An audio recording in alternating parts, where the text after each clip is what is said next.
নমস্কার বন্ধুরা, আবার আমি হাজির হয়ে গেছি নতুন এক রেসিপি নিয়ে। আজকে আমি আপনাদেরকে করে দেখাবো একদম হেলদি রেসিপি। আপনারা এই রেসিপিটা বাচ্চাদের বানিয়ে টিফিনও দিতে পারেন বা বিকেলের জলখাবারে সকালে নাস্তার জন্য পারফেক্ট। একদম হেলদি রেসিপি। আপনারা তো দেখেই বুঝতে পারছেন আজকে আমি আপনাদেরকে কি করে দেখাবো। আজ আমি আপনাদেরকে করে দেখাবো সুজির লুচি। অনেকে তো অনেকভাবে সুজির লুচি করে থাকে। আজ আমি আপনাদেরকে দেখাবো আটা দিয়ে সুজির লুচি। একদম পারফেক্ট। দেখুন, যতগুলো লুচি আমি কিন্তু এখানে ভাজবো ততগুলো লুচি কিন্তু বেলুনের মতন ফুলবে। এই পদ্ধতিতে আপনারা যদি বাড়িতে তৈরি করেন, আপনাদেরকে আমি 100% গ্যারেন্টি দিয়ে বলতে পারি এই লুচি একবার খেলে আপনারা কিন্তু অন্য লুচির স্বাদেই ভুলে যাবেন। চলুন রেসিপিটা ঝটপট শুরু করা যাক।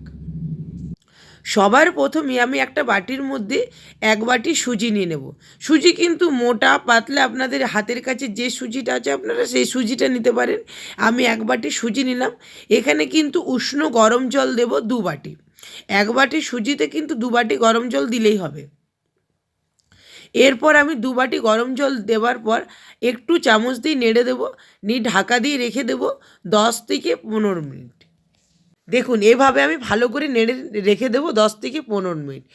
এরপর আমি এখানে 500 গ্রামের মতন আটা নেব। 500 গ্রাম আটা বলতে এখানে আমার 2 বাটি আটা হয়েছিল। 2 বাটি আটার মধ্যে আমি এখানে সাদা তেল গরম করে দেবো 4 থেকে 5 চামচ। এরপর আমি দেবো একটু জোয়ান, স্বাদ মতো নুন। জোয়ানটা কিন্তু হাত দিয়ে একটু ক্র্যাশ করে দিলে কি হয়, জোয়ানের থেকে একটু গন্ধটা ভালো বার হয়। এরপর পরিমাণ মতো নুন দিয়ে আমি একটা চামচ দিয়ে সবার প্রথমে আটাটা একটু মেখে নেব। বন্ধুরা, আমি এখানে আটা দিয়ে রেসিপিটা করছি, আপনারা যদি চান এর মধ্যে ময়দা দিয়েও করতে পারেন। এভাবে আমি ভালো করে ময়ানটা দিয়ে নেব। দেখুন, আমার সুজিটা কিন্তু ফুলে গেছে। এরপর আমি ওই সুজির জলটা দিয়ে ভালো করে ডোটা মেখে নেব। এখানে আমি কিন্তু 2 বাটি আটা দিলাম। এখানে কিন্তু আমার আরেক বাটি আটা লাগবে। টোটাল আমার 3 বাটি আটা লাগবে আর 1 বাটি সুজি, এখানে 2 বাটি জল। পরিমাপটা আপনাদেরকে আরেকবার বলে দিই, 1 বাটি সুজিতে 2 বাটি জল আর এখানে আমার টোটাল 3 কাপ আটা লেগেছে। এরপর দেখুন আমি ভালো করে ডোটা মেখে নিচ্ছি। আমরা যেভাবে লুচি করার জন্য ডো মাখি সেরকমই মাখলে হবে, না বেশি নরম না বেশি শক্ত, মিডিয়াম যেরকম আমরা রুটি করার জন্য মাখি সেরকম মেখে রেখে দেবো 10 থেকে 15 মিনিট। বন্ধুরা, আমি কিন্তু যেভাবে মাখছি আপনারা একটু ভালো করে লক্ষ্য করুন। এভাবে কিন্তু একটু ঠেসে ঠেসে আটাটা মাখতে হবে যাতে লুচিগুলো খুব সুন্দর ফোলে।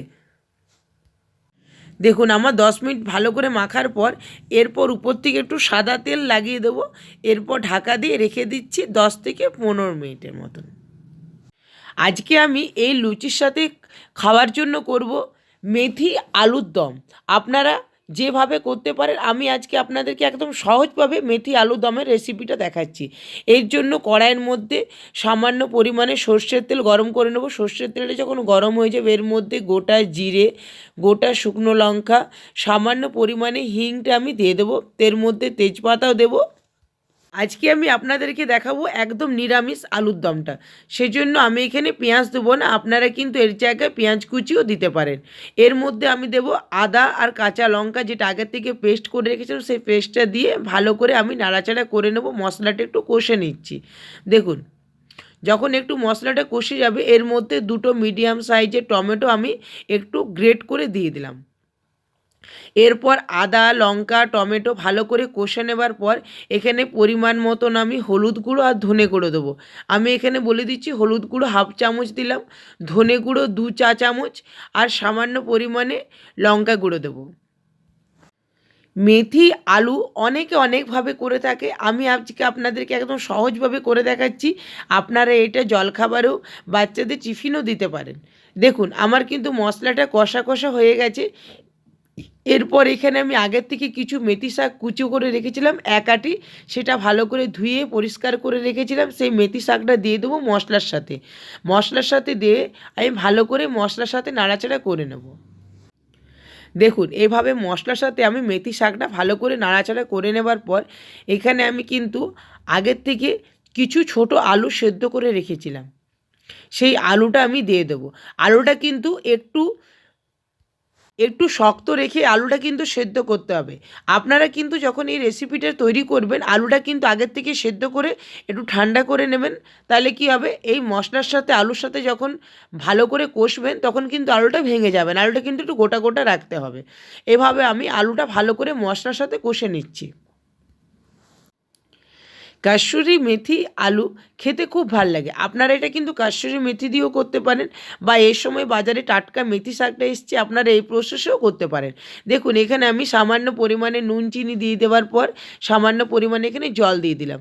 জল দিয়ে ভালো করে মশলাটা কিন্তু কষে নিচ্ছি। যখন আমার দেখবো আলুটা একটু শুকিয়ে শুকিয়ে আসবে, এর মধ্যে উপর থেকে একটু গরম মশলা, চাট মশলা আর উপর থেকে একটু কাসুরি মেথি ছড়িয়ে আমি নামিয়ে দেবো। আলুর দমটা কিন্তু আমার তৈরি হয়ে গেছে। এরপর আমি কিন্তু আলুর দমটা ঠান্ডা করে নেব। চলুন বন্ধুরা, এরপর লুচিগুলো কিন্তু আমি তৈরি করব। এখানে আমি 15 মিনিট আমার হয়ে গেছে।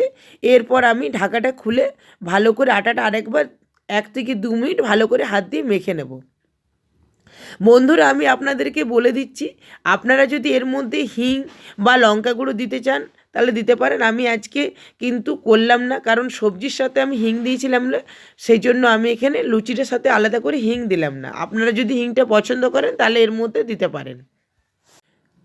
দেখুন বন্ধুরা আমার কিন্তু লেচিগুলো কাটা হয়ে গেছে। এরপর আমি কিন্তু এখানে বেলে নেব। এটা আমি কিন্তু খুব বড় বা খুব ছোট করব না, একটু মিডিয়াম সাইজে কিন্তু লুচিগুলো করব। বন্ধুরা আমার রেসিপি আপনাদের ভালো লাগলে প্লিজ আমার চ্যানেলটাকে লাইক আর সাবস্ক্রাইব করে দেবেন। আপনারা যদি ফেসবুক থেকে আমার রান্না দেখেন তাহলে ফেসবুক পেজটা অবশ্যই ফলো করবেন, পেয়ে যাবেন বহু রকম নিরামিষ রান্না। আপনারা কী রকমের রান্না দেখতে চান আমাকে কমেন্ট করে জানাতে পারেন, আমি চেষ্টা করব আপনাদেরকে সেই সকল রান্না দেখাবার। দেখুন বন্ধুরা আমার লুচিটা কিন্তু কি সুন্দর ফুলে ডবল হয়ে গেছে। আপনারা যদি একটু লাল খেতে চান তাহলে একটু লাল লালও করতে পারেন, বা এইরকম সাদাও রাখতে পারেন। আপনারাকে আমি গ্যারেন্টি দিয়ে বলতে পারি আপনারা কিন্তু যতগুলো লুচি ভাজবেন ততগুলো কিন্তু একদম বেলুনের মতন ফুলবে। আপনারা আটার লুচি খাওয়ার স্বাদেই ভুলে যাবেন এভাবে যদি আপনারা একবার বাড়িতে সুজির লুচি তৈরি করেন। তেলটা কিন্তু একটু ভালো করে গরম করে নেবেন, আর আঁচটা কিন্তু মিডিয়াম রাখবেন। দেখুন বন্ধুরা আমার কিন্তু লুচিগুলো ভাজা হয়ে গেছে। বন্ধুরা আজের মতন এই পর্যন্ত, দেখা হবে নতুন কোনো রান্নার এপিসোডে।